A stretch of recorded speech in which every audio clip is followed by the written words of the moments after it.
Well, Mr. Lavrov, I just want to say first, thank you very much for taking time out of your busy schedule to discuss what's going on in the world right now, these events that you yourself are an actor of. So let's go right down to business. The first thing I want to ask is sanctions. These sanctions that are currently imposed on Russia, they're of course unprecedented. And they are really negatively affecting the lives of ordinary Russians, even though Washington is saying that it's not targeting Russians. What can you say about what the goal of these sanctions are and who the target really is? Well, thank you for the invitation, and I believe the goal of the sanctions is much more strategic than just Ukraine. I think what we witness in Ukraine is the quintessence of the Western course, strategic course, to marginalize Russia, to contain Russia, to stop Russia's development, and to reduce Russia to zero role in world politics and world economy, world trade, world sports, art, science, education. And we observe unprecedented steps our Western colleagues are taking. And one of the underlying trends is the United States' desire, which has been much more manifested by the Biden administration, to come back to unipolar world. And if you wish, they are trying to take the melting pot concept from the United States soil and to make the melting pot from the entire world, and they would be the melters. The European Union already, I think 99% stopped trying to be independent. President Macron, of course, keeps repeating that strategic autonomy for the European Union is his goal, and he would be fighting for it, but my guess is that he would not succeed. Germany is already absolutely ready to be under the United States orders, and the situation with Nord Stream 2 clearly indicated what exact place in the world politics Germany occupies now, when the Americans, in fact, have persuaded, quote unquote, the Germans and others that they, the Americans, know much better what Europe needs for its energy security than Europeans themselves. And there are many examples like this. So the sanctions drive is going to continue. They are threatening the fifth wave.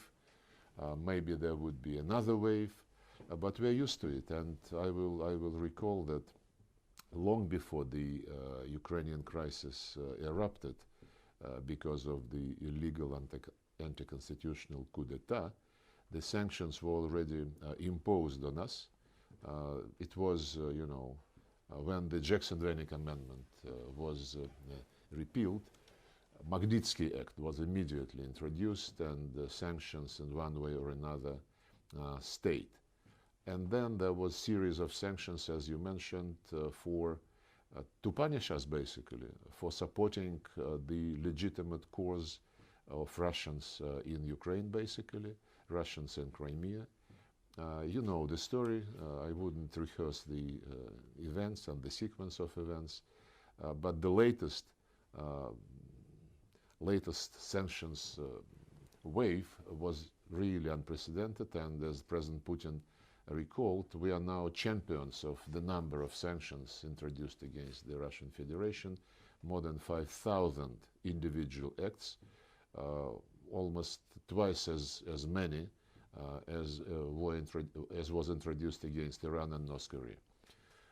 But sanctions always made us stronger. After the sanctions announced in 2014, when the West could not accept the free vote of Crimeans to rejoin the Russian Federation, when the West basically supported illegitimate anti-constitutional coup d'etat, when the West ignored. You know what was very interesting for me when I talked about those events to my Western colleagues? They very often use the tactic of cutting off unwanted historical period. The situation in Ukraine, they start discussing only with what they call annexation of Crimea. If you remind them that it all started with the European Union being unable to insist on the implementation of the deal which they guaranteed by the opposition, and when the opposition just has thrown away the deal signed and guaranteed by the European Union, and then the leaders of the opposition and of the so-called Maidan, the radicals like Dmitry Yarosh, was saying, we stand for Ukraine without Ruskis and Katsap's, which is Muscovites. And he publicly stated that if the Russians, well, he said the Russians in Crimea would never think Ukrainian, would never speak Ukrainian, would never glorify the heroes, meaning Bandera and Shukhevich and other collaborators of Hitler, then the Russians must be, and that's why the Russians must be swiped out of Crimea. Actually, this was said a couple of weeks before the Crimeans eventually decided to go to referendum. And these words were accompanied by deeds. They sent armed groups to take control of the Crimean parliament, and that's how it all started. Not to mention the initiative immediately on the first day of this coup d'etat, the putschist introduced initiative to do away with the status of the Russian language in Ukraine, which was in the Ukrainian constitution. So all these instincts were immediately translated into very Russophobic policies. And by the way, the idea that Russians should get out of Ukraine is still very much on the mind of politicians in this country. Oleg Tyagnybok, the leader of the ultra-radical party Svoboda, Freedom, repeatedly says that we must have derussification, as he says, as he calls it, and derussification means that ethnic Russians must not have their own language, history, and identity in Ukraine, and so many similar things. But what is more important for us to understand the current state of play is statements by Zelensky himself. So I said that the ultra-radical called for Russians to be wiped out of Crimea, and President Zelensky in September last year said, if you believe you're a Russian, if you believe you want to be a Russian, and if you want to be friendly with Russia, go to Russia. He said this just a few months ago. So coming back to sanctions, sanctions we will survive.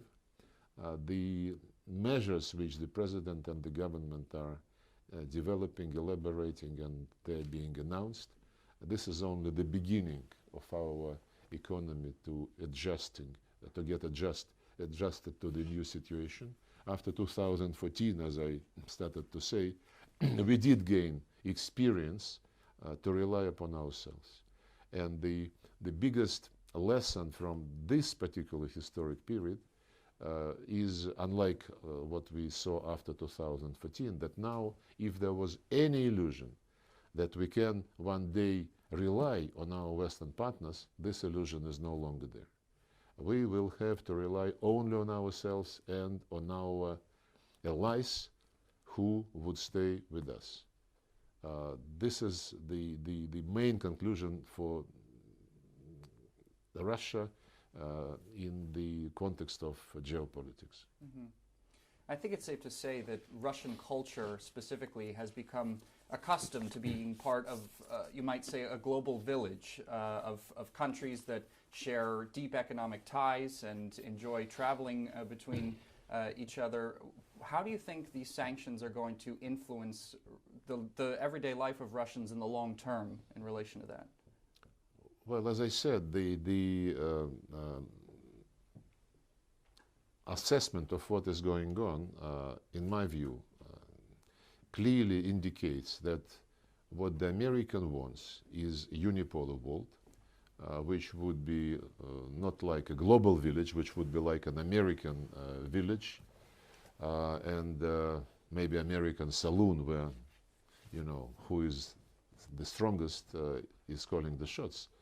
And I said they are succeeding to mobilize behind themselves and on the basis of their own interests the entire Western world, which is indicative of how independent NATO members and European Union members are, and which is indicative what place the European Union, as I said, would have in the future configuration of the world situation and world system. There are players who would never accept the global village under the American sheriff, and China, India, Brazil, Argentina, Mexico. I am sure these countries do not want to be just in a position when Uncle Sam orders them something and they say, yes, sir. And of course, Russia is not in the category of countries who would be ready to do so. Actually, when the Americans and Western Europeans and others say that Russia was defeated in the General Assembly because vast majority of countries voted against the Russian action in Ukraine, it's misleading. Because if you take the population represented by the countries who were not voting against Russia, and especially if you take the number of countries who introduced sanctions against Russia, majority of those who voted against us did so under huge pressure, under blackmail, including, I know this for sure, including the threats to individual delegates regarding the assets in the United States, bank accounts, children studying in universities, and so on and so forth. It's absolutely unprecedented blackmail and pressure without any scruples. So majority of those countries who voted with the West, they did not and they would not introduce sanctions against Russia. They believe that it's, not very big price to pay for their own practical cooperation with Russia, just to vote on something which is needed for the West for entirely propagandistic purposes. So we will be, as always, open to cooperation with anyone who is ready to do so on the equal basis, on the basis of mutual respect and searching for balance of interests. And the countries in the east of Russia are much more disposed to act on this basis, and we will certainly reciprocate for the benefit of both us and our partners. We are not closing the door on the West. They are doing so. But when they come back to their senses and when this door is reopened, we will be looking at proposed projects of cooperation with very important thing in mind, to which I alluded already, that we will be going into cooperation with them, knowing very well that we cannot be sure that they are reliable and that they are credible as long-term partners. Mm-hmm. Well, I'd like to take the discussion now to a sort of different topic, these US-sponsored biolabs in Ukraine. I mean, for years already, Russia has been trying to bring the world's attention to them, and the latest piece of evidence connected to them, the Russian military just put forward not too long ago with documents signed by US officials in connection to them.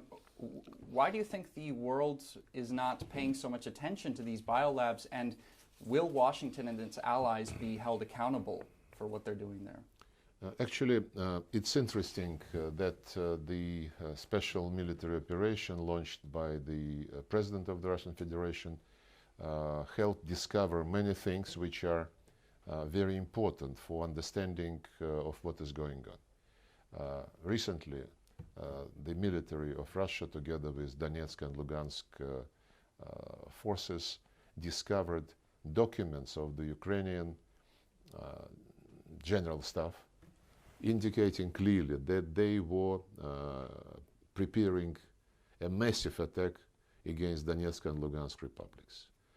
So the operation which was launched by Russia, in fact, preempted the threat and did not allow them to implement what they wanted to do, and they wanted to do exactly what they failed to do implementing the Minsk agreements. They were trying to use what they call Plan B, and to take these territories by force with bloodshed on unbelievable scale, in addition to what they have been doing to civilians for the last 8 years.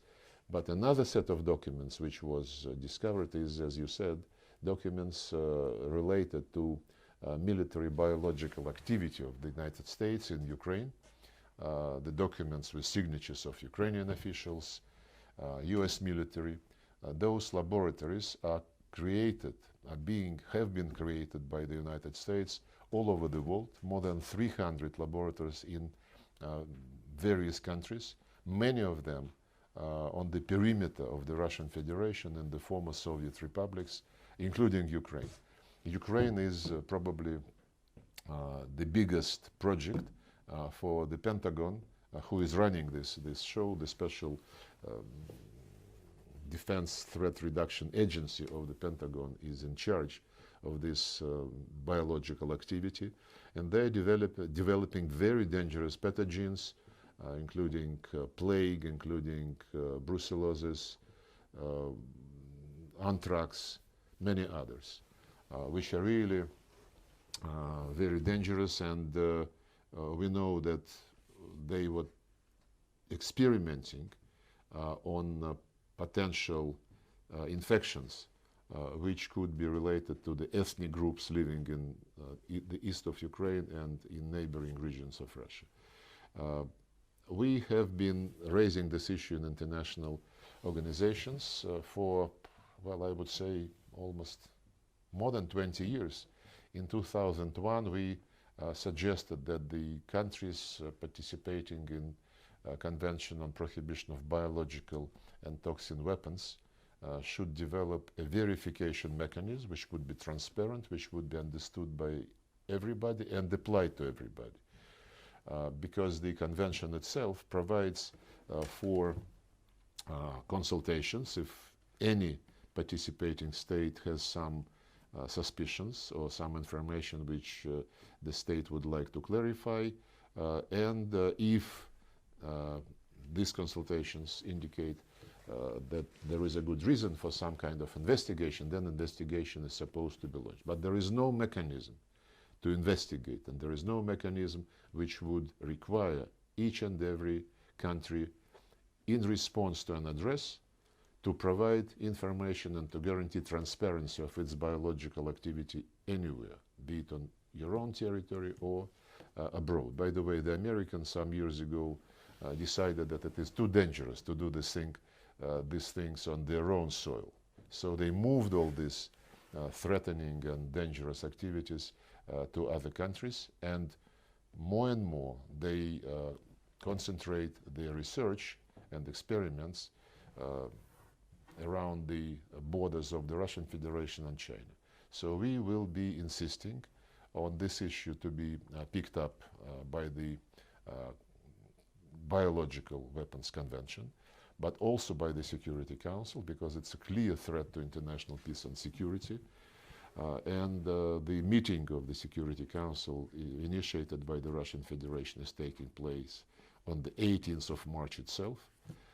And we will be again emphasizing the importance of negotiating a legally binding protocol to the Convention on Biological Weapons, which would require obligatory transparency measures by any participating state. The Americans, I have no slightest doubt, would be against it, but this position of them is not defendable. I am convinced that more and more countries understand how dangerous these plans are, and we will continue to fight them. Mm-hmm. Well, staying on the topic of Washington's role in all of this, I mean, there's been a lot of talk specifically from Zelensky calling for weapons to come to his country from the West. He's talked about a demand for establishing a no-fly zone over Ukraine, and this is something that Joe Biden just recently again said is not going to happen, because that would lead, no doubt, to outright war between Russia and NATO and the United States. Why do you think Ukraine is so desperately trying to make some sort of scenario like that happen? Well, I think Ukraine understands that Joe Biden, whatever you think of some of his statements, is a very experienced politician, and he understands that it is absolutely inadmissible to establish something like a no-fly zone, to provide planes to Ukraine, and to do other things which will bring the risk of direct confrontation between NATO and Russia just, immediately. But Zelensky also understands that there are much less responsible politicians in the United States who are being agitated by Ukrainian lobby and just driven by Russophobic feelings, and many of them are in Congress. And as you know, they adopt every now and then resolutions condemning Russia, threatening Russia, and I believe he is counting on them pushing the president in the direction of a more confrontational approach. Well, we clearly said that any cargo moving into Ukrainian territory, which we would believe is carrying weapons, would be a fair game. I mean, this is clear, because we are implementing the operation, the goal of which is to remove any threat to the Russian Federation coming from the Ukrainian soil.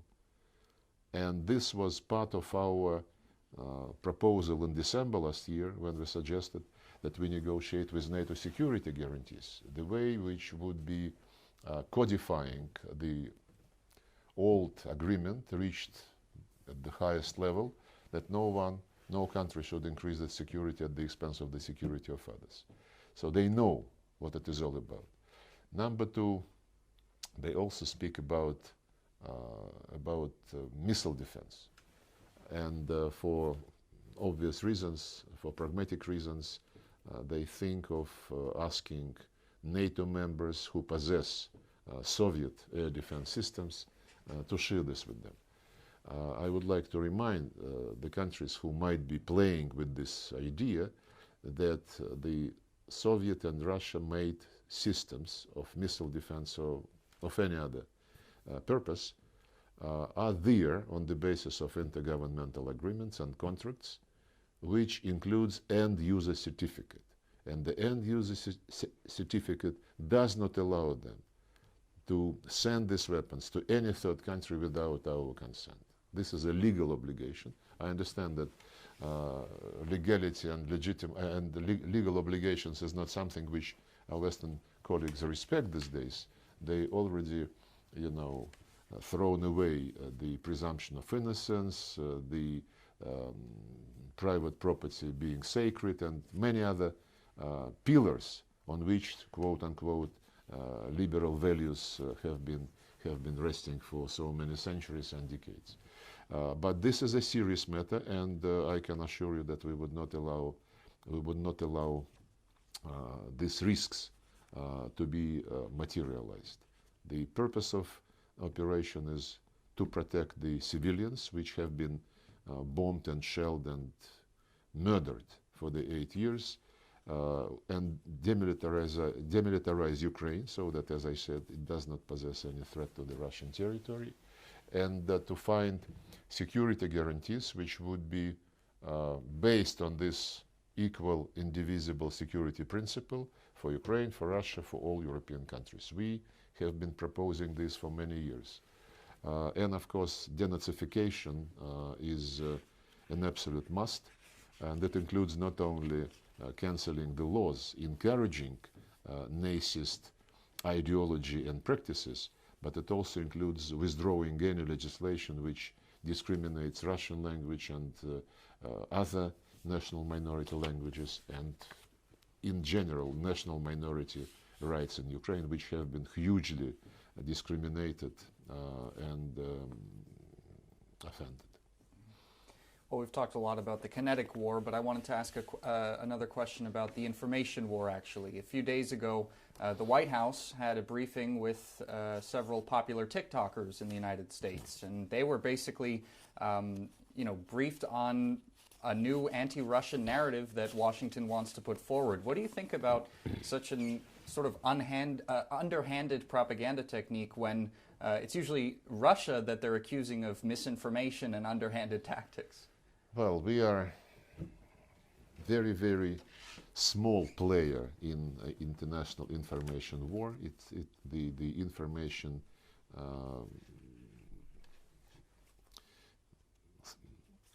world information is dominated by the media belonging to the Americans, the Brits, Anglo-Saxons in general, and of course the Germans, the French, and others. It's another matter what is the quality of those information outlets.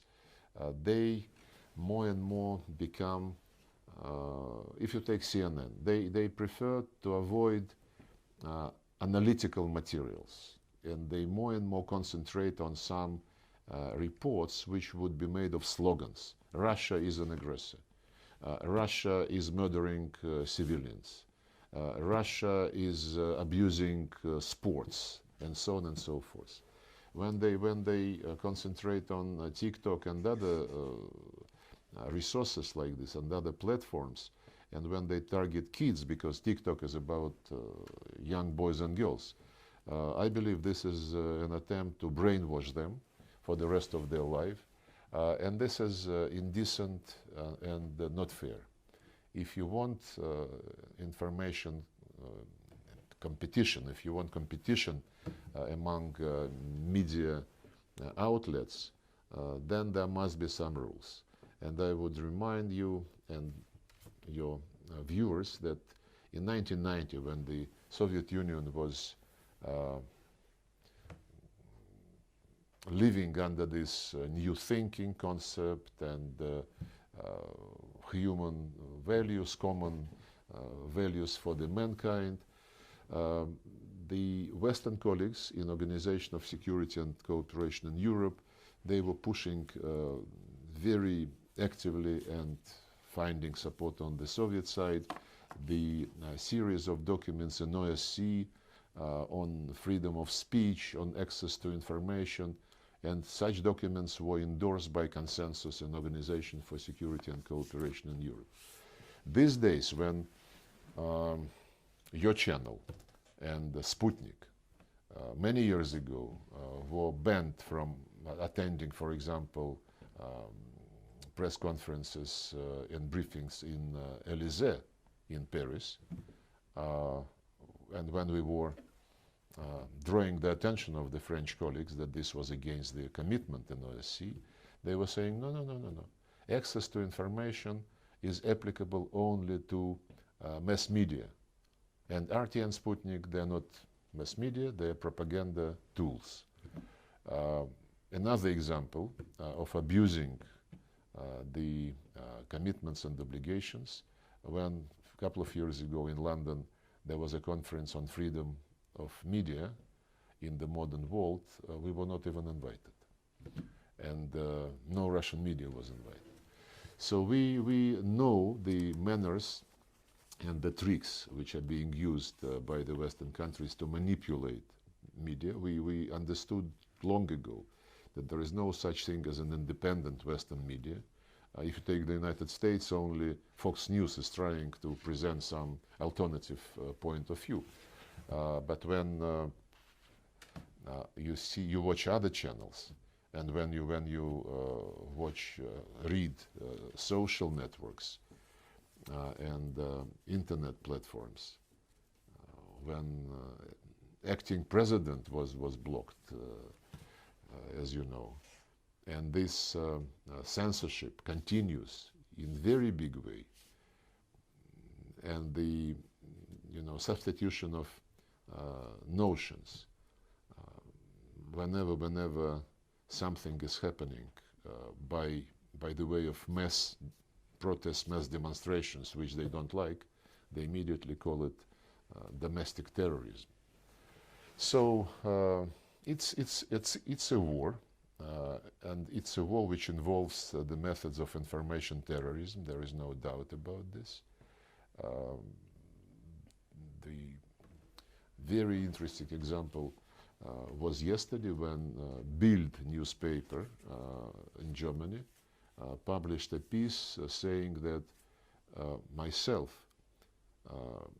on the evening of Wednesday, left Moscow by plane to go to China, but in the area of Novosibirsk, the plane turned back because either Putin told me to come back or the Chinese said, we don't want to talk to you. It was published by, yes, it's a tabloid, but it is millions of copies. And it's a shame that we have these habits being introduced into the information world by our friends, and it is not by incident that Putin said about the existence of the empire of lies. Mm-hmm. Well, just one more question for you, Mr. Lavrov. Of course, this conflict in Ukraine is not going to go on forever. When it does come to an end, what do you foresee as the main challenges in future Russia-Ukraine relations? Well, we never had any issue with the Ukrainian people. I have many Ukrainian friends. The two peoples are very close culturally. Practically all of them speak, and those who don't, they understand the Russian language, culture, common history, way of life, attitude to life, traditions of families and communities.